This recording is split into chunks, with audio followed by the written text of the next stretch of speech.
Okay, welcome back to Math 65. This is the last video for section 4.1, graphing systems of linear equations. So here's another word problem. Two construction companies offer different pricing structures for their jobs that they accept. Company A is $5,000, this is the flat rate, plus $15 per square foot. Company B starts off flat rate $7,500 plus $1,250 per square foot for building. Okay, so construct a function for the pricing for A, and we're using A of x, which is function notation. So their y-intercept 5,000 plus 15 per square foot. X is the number of square feet. Construct a function for company B. B of x would be, what would you say it is?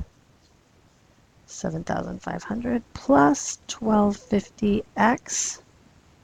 Assuming both companies do comparable work, which offers the lowest price for 8,000 square foot shop, or sorry, 800 square foot shop, and what is their price? So this would be x. X is 800. So if we find A of 800, we're going to plug that in. Oops, that's an equal sign, 5,000 plus 15 times 800. And I'll use my calculator for this since the numbers are big. 5,000 plus 15 times 800. And we get 17,000 is the total price. For company B, we'll do B of 800, which is 7,500 plus 1,250 times 800. So we'll plug that in, 7,500 plus 12.5 times 800, and this gives us 7,000 or 17,500. So these are both the prices, okay? And it looks like company A is cheaper by 500. Which company offers a lower price for a bigger shop, 1,800 square feet? So again, we're going to go A of 1,800 equals 500 plus 15 times 1,800, and the same thing with B. So I'm going to let you go ahead and finish that. Plus 1,250 times 1,800. So go ahead and finish up those answers and go ahead and answer that in a question.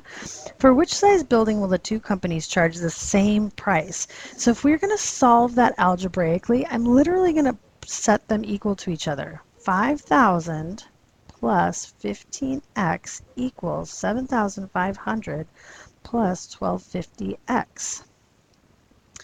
So how do I solve for x here? Well, I'm going to find the difference in their flat rate, so I'll subtract 5,000. And then I will find the difference in their slopes, so I'm going to subtract 1,250x.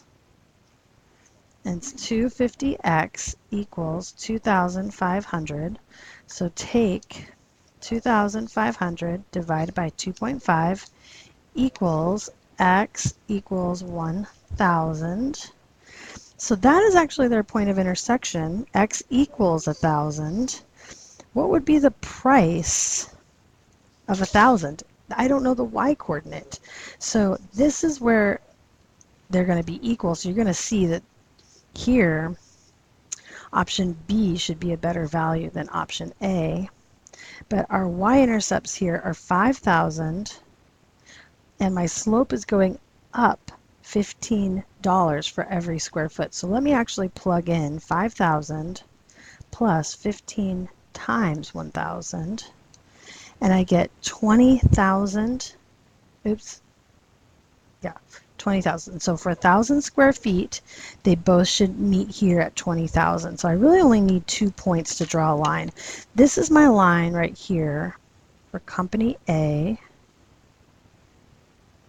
of x. And then for B of x, it's 7,500, so that's halfway in between. So it starts out here, and I know they have to have the same point of intersection, right? But we can always test that. So 7,500 plus 12.5 times 1,000 gives us the same 20,000 as the price. So this point, 1,000, comma, 20K, 20,000, is going to be the point of intersection. So let's draw, this is company B. Once you pass 1,000 square feet, company B, B of X, starts to get cheaper, right? Because they're charging less per square foot. So this is our solution right here. The companies charge the same for 1,000 feet squared, and that's of $20,000. Price of 20,000. So that's our solution. Okay, hopefully you found that helpful. You're going to need to do lots of practice problems on Connect Math, and we'll do some practice problems in class as well.